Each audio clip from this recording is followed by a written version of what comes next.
Assalamualaikum warahmatullahi wabarakatuh. Saudaraku dimanapun berada, berjumpa kembali bersama saya di channel Cahaya Surga. Semoga kita selalu ada dalam lindungan Allah Subhanahu wa Ta'ala. Amin. Dalam kesempatan kali ini kita sama-sama menyimak sebuah penjelasan mengenai rumus di dalam mengarungi bahtera rumah tangga. Sebagaimana kita ketahui dalam rumah tangga itu, baik istri ataupun suami mempunyai hak dan kewajibannya masing-masing. Nah, supaya hak dan kewajiban tersebut terpenuhi, ternyata menurut Buya Yahya, ada trik dan rumusnya agar supaya rumah tangga itu indah. Baiklah, jangan lama-lama, mari kita sama-sama simak video berikut ini.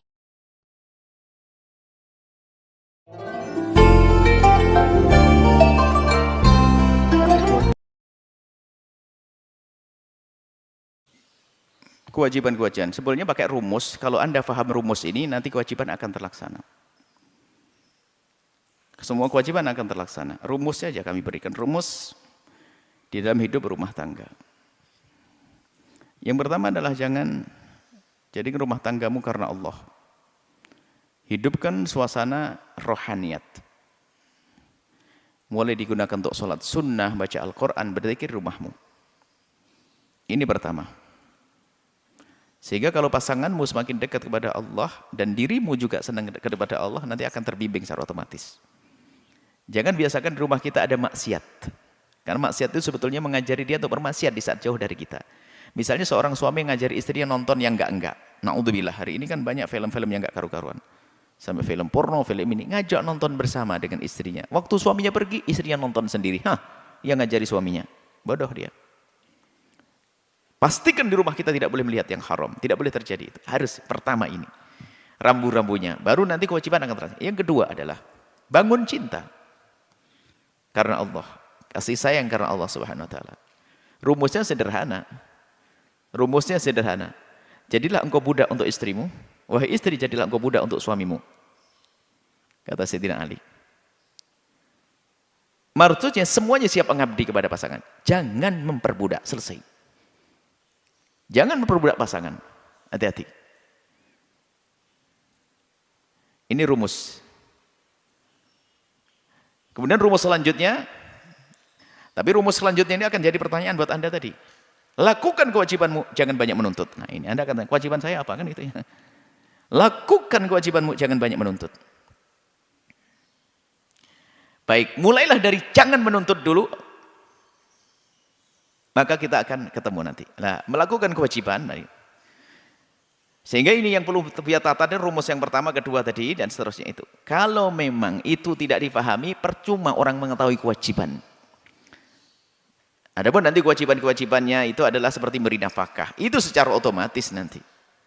Memberi nafkah. Karena dia sudah ngerti syariat, dia akan dosa nyari nafkah. Memberikan kasih sayang, mengayomi, melindungi, dan seterusnya. Nah, kemudian setelah itu,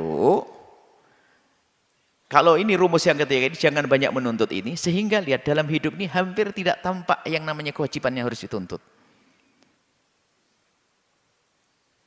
Coba ini, Buya tidak ingin bahwasanya rumah tangga itu hanya beda-beda. Ini tugasmu, ini tugasku, ini tugasmu, ini tugasku. Nah, ini repot. Saya tanya, Buya, rumah tangga itu tugas siapa sih? Dapur itu? Nyapu tugas. Nah, ini ribet ini. Hidup ini kan tidak seperti itu. Hidup itu tidak perlu hitung-hitungan.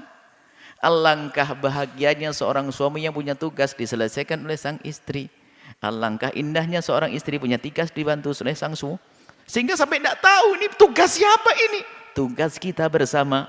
Seorang ibu bertanya, Buya, siapa sih punya tugas ngerawat anak? Saya punya suami nggak pernah ngerawat anak saya. Kalau pulang tuh seolah-olah ini yang tugasnya hanya tugas saya saja. Sehingga suami saya nggak mau tahu tentang anak saya. Saya tanya, itu anaknya siapa, Bu? Anak saya. Ya sudah, anaknya ibu kok pusing, Bu. Diam juga dia. Ngurus-ngurusi anaknya kok bingung. Jadi hidup Anda jangan seperti itu, jangan pilah-pilahan. Anggap saja subhanallah. Tahu ini di rumah istri lagi tidak enak badan, nyapu, Anda nyapu. Nabi yakummu manzilahu, Nabi menyuci. Jangan bertanya ini tugas siapa? Tugas bersama. Nah, makna kewajiban apa yang harus saya lakukan itu akan disebutkan dalam pembahasan fikih di dalam keadaan konflik. Konflik misalnya Pak, suaminya pelit. Maka baru nanti tuntut ke mahkamah nafkah. Kan begitu. Kalau suasana indah, Masya Allah suami istri, Masya Allah istri berebut, bang, saya mau beli ini bang, ini, suaminya juga begitu, Masya Allah, indah, hidup indah, nggak pakai tuntut-tuntutan. Maka baru nanti, kalau dalam keadaan problem, kita baru bicara, kewajibanku mana, kewajibanmu mana, kewajibanku mana, kewajibanmu mana. Nah ini, namanya saling menuntut. Kapan tuntutan itu berlaku? Di saat sudah tidak stabil lagi. Seorang suami perlu juga mengerjakan kerjaan istri di rumah kita.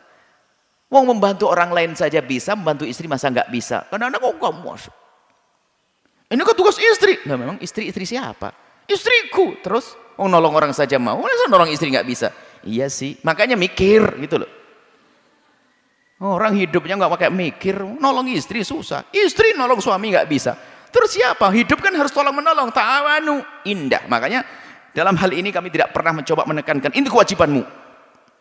Nanti kalau saya ngomong kewajiban suami begini, istri ngomong, bang, tuh denger tuh, gara-gara Buya Yahya merinci 1, 2, 3, 4 kewajiban suami kepada istrinya. Istrinya ketawa, ya sudah, sekarang saya nggak mau ngerjain karena katanya kewajibanmu. Nggak gitu. Atau sebaliknya, kewajiban istri begini-begini, suami nggak mau, loh hidup kayak apa begitu? Ada manajemen rumah tangga. Ya presidennya kamu sebagai seorang laki-laki. Tapi menterimu kan istrimu, kerja sama dong. Masa presiden menteri musuhan? Enggak dong, bagi-bagi kerja seperti itu. Itulah yang perlu kami sampaikan. Keindahan itu perlu dibangun.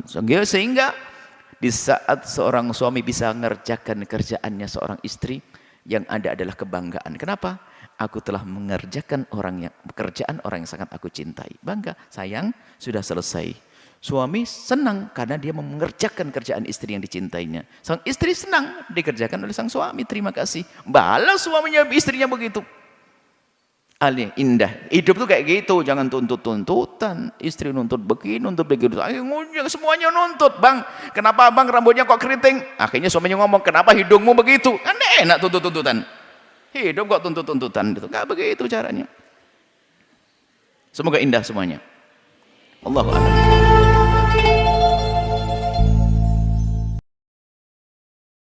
Sahabat, sudah jelaskan rumusnya seperti apa? Sekarang mari kita introspeksi diri kita masing-masing.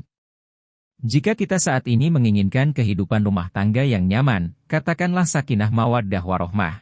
Apakah kita sudah saling mengerti dengan pasangan kita? Jangan-jangan kita masih saja pada egois hanya mementingkan dan mengharapkan haknya saja dari pasangan kita. Tidak ada saling mengerti, apalagi saling membantu. Mari kita belajar sama-sama agar kehidupan dalam rumah tangga kita masing-masing ada dalam ketenangan, kenyamanan, saling mencintai dan saling menyayangi. Demikian dari kami, semoga banyak manfaatnya, sampai jumpa di lain kesempatan. Wallahualam bishawab. Jika menurut Anda ini bermanfaat, tolong like dan subscribe-nya. Semoga Allah selalu melindungi kita semua, amin.